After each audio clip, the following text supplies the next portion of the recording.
176واں دن پاک کلام میں سے پڑھیں گے امثال کی کتاب اس کا 15واں باب 21ویں آیت سے لے کر 30ویں آیت تک۔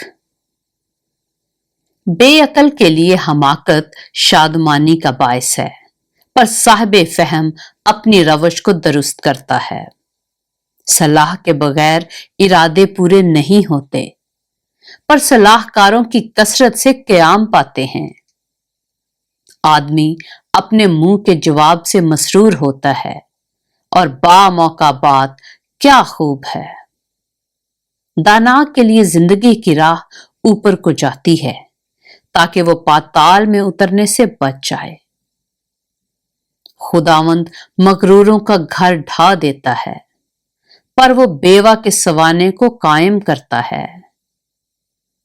برے منصوبوں سے خداوند کو نفرت ہے، پر پاک لوگوں کا کلام پسندیدہ ہے۔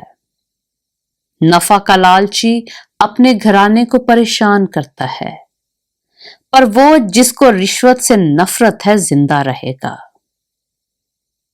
صادق کا دل سوچ کر جواب دیتا ہے، پر شریروں کا منہ بری باتیں اگلتا ہے۔ خداوند شریروں سے دور ہے، پر وہ صادقوں کی دعا سنتا ہے۔ آنکھوں کا نور دل کو خوش کرتا ہے، اور خوشخبری ہڈیوں میں فرب ہی پیدا کرتی ہے۔